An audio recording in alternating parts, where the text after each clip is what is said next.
ये मेरे महादेव का शमी का पत्र है, एक पत्ते में 14 करोड़ सोने की मुद्रा का फल होता है। 14 करोड़ सोने की मुद्रा का फल एक शमी के पत्ते में होता है। तुरंत वर्तंतु महर्षि ने शंकर की आराधना कर कर शिव जी से हाथ जोड़कर प्रार्थना करी, बाबा प्रकट हो। देवादिदेव महादेव प्रकट होकर कहते हैं, वर्तंतु मांगो तुम्हें क्या चाहिए। वर्तंतु कहते हैं, बाबा शरदीय नवरात्रि पूर्ण होने पर जो विजयदशमी आए, उस दशमी के दिन जो एक शमी का पत्र भूलवश भी महादेव को समर्पित कर दे, उसकी जिंदगी में कभी संपदा की कमी ना आए।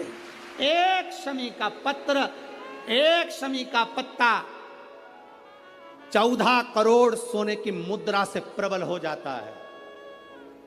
एक शमी का पत्र।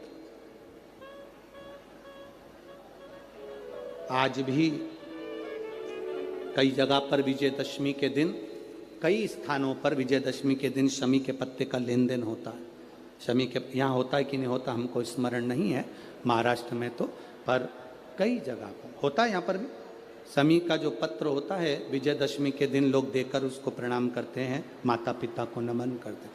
क्यों?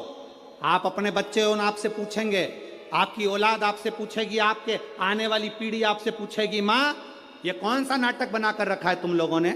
शमी का पत्ता दे, शमी का पत्ता ले, मिलने जाओ तो शमी का पत्ता क्यों लिया दिया जाता है?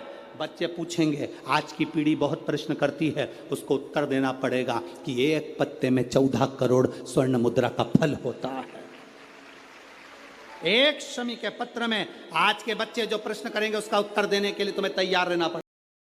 श्री शिवाय नमस्तोभ्यम, हर हर महादेव। दोस्तों देखिएगा, अगर आप सारे उपाय करके थक चुके हैं तो इस दशहरे पर आप ये एक उपाय कर लीजिए। पूज्य गुरुदेव का बताया हुआ कनेर के फूल और शमी पत्र से करने वाला छोटा सा उपाय है, जिससे आपके घर में धन संपदा की कमी नहीं होगी और आपकी जो भी मनोकामना होगी वो सारी की सारी पूरी ज़रूर होगी। पूज्य गुरु जी की कथा से सुनकर ये उपाय यहाँ पर बहुत अच्छे से आपको समझाने वाले हो। देखिएगा, आपको सबसे पहले जो चीज़ लेनी है वो क्या लेनी है। अगर आप लोगों ने गुरु जी की जो कथा अभी हाल फिलहाल में चल रही है उसको नहीं सुना है, तो उसी से ये उपाय निकाल कर यहाँ पर आपको बताने जा रहे हैं। तो देखिएगा, दशहरे का ये उपाय जो है बहुत ही विस्तार से बताया था गुरु जी ने, हम यहाँ पर आपको छोटे से रूप में बताने की कोशिश करेंगे। आपको लेना है शमी का पत्ता। क्या लेना है? शमी का पत्ता, यानी कि जो शमी का पत्ता जिसके घर में होता है, उसके घर में कभी भी धन की कमी नहीं होती है। माता लक्ष्मी का वास उनके घर में हमेशा ही बना रहता है। देखिएगा, क्या करना है, आपको शमी पत्र ले लेना है। शमी पत्र आपको संख्या में कितना लेना है, ये सवाल बहुत ज़्यादा होगा, तो सबसे पहले बता दें कि एक शमी पत्र आपको लेना है, इससे ज़्यादा लेने की ज़रूरत नहीं है। ठीक है, अगर आपके पास शमी पत्र नहीं है तो पहले तो आप खोज लो, अगर मिल जाता, नहीं भी मिल पाता है तो आपको क्या करना है, शमी पत्र की जगह आप एक चावल का दाना भी इस्तेमाल कर सकते हैं। ठीक है ना। शमी पत्र लेना है और इसको लेके चले जाना है आपको महादेव की शिवलिंग के पास।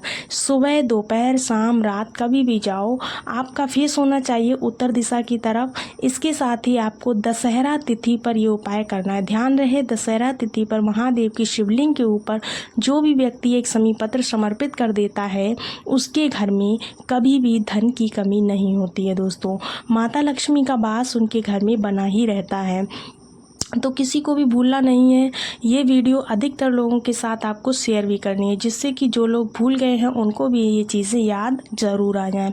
ठीक है ना। तो आप सभी को शमी पत्र का ये उपाय ज़रूर कर लेना। इसके साथ ही आपको दूसरी चीज़ हम आपको बताने जा रहे हैं।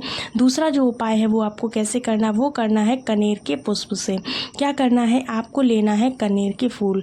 अब आप फिर से पूछेंगे कि संख्या में कितने लेने हैं। दोस्तों, इस उपाय को जो हम करेंगे फायदा समझ लेते हैं, इससे फायदा क्या होने वाला है। ठीक है, देखिए, अगर आपने गुरु जी की कथा नहीं सुनी है तो उसी कथा से सुनकर ये वाला भी उपाय आपको बताने जा रहे हैं। ठीक है ना। दशहरे के दिन आपको करना है, क्या करना है, कनेर के पुष्प का इस्तेमाल करके ये उपाय हमें करना है। तो चलिए बताते हैं कि कनेर के पुष्प आपको यहाँ पर कितने लेने और कौन सा कनेर लेना है। तो आपको पीला कनेर लेना है, मात्र 3 पुष्प आपको ले लेने हैं। ठीक है ना। 3 पीले फूल लीजिए कनेर के। उसके बाद आप जो उसका ऑरेंज वाला हिस्सा होता है ना, वाइट वाला बीच में, उस हिस्से को आपको हटा देना है। ठीक है ना। कोशिश करें कि पीला फूल बिल्कुल मिल जाए। अगर पीला नहीं मिलता है तो सफ़ेद हिस्से को आपको हटा देना है। कनेर का फूल लेना है, एक तावे के लोटे में जल लेना है। जल भरने के बाद आपको कहाँ से जल भरना है, अपने घर से भरना है हमेशा ही, ठीक है। इसके बाद आपको क्या करना है, कनेर के फूल को जल में नहीं डालना है, कनेर के फूल को अलग रखना है कलश से अलग, ठीक है ना। पहुँच जाना है शिव जी की मंदिर के पास, वहाँ पर जाकर आपको अपना मुँह उत्तर दिशा की तरफ रखना है। इसके साथ ही आप जो कनेर के पुष्प लेकर गए हैं और क्या लेकर गए हैं, और आप लेकर गए हैं 1 लोटा जल। ये 3 कनेर के पुष्प आपको शिवलिंग में 3 जगहों पर समर्पित करने होंगे। तो नियम समझिएगा, तरीका समझिएगा। इस उपाय को कैसे करना है, इस उपाय को शाम के समय प्रदोष काल में करना होता है। कब करेंगे, शाम के समय प्रदोष काल में, ठीक है ना। तो नियम समझिएगा, जो पहला कनेर का पुष्प है वो आपको कहाँ पर समर्पित करना है। तो दोस्तों आपको बता दें कि वो पहला कनेर का पुष्प आपको माता अशोक सुंदरी वाले स्थान पर समर्पित कर देना है। सीधा सीधा बिल्कुल समर्पित करना है। डंडी वाला जो भाग है वो जलाधारी की तरफ रहना चाहिए, ठीक है ना। इसके साथ ही आपको बता दें कि जो दूसरा फूल आप समर्पित करेंगे, दूसरा फूल वो कहाँ पर समर्पित करेंगे, ठीक है ना। तो दूसरा जो फूल होगा वो आपको माता के कटी भाग जो होता है ना माता जगदम्बा का, वहाँ पर हस्त कमल पर समर्पित करना है, ठीक है ना। दूसरा फूल आपको कहाँ पर समर्पित करना है, कटी भाग पर। तीसरा जो फूल होगा वो कहाँ पर समर्पित करेंगे, तो दोस्तों तीसरा जो फूल होगा वो आपको महादेव की शिवलिंग पर समर्पित करना होगा। समर्पित करने के बाद आपको जल समर्पित करना है महादेव को।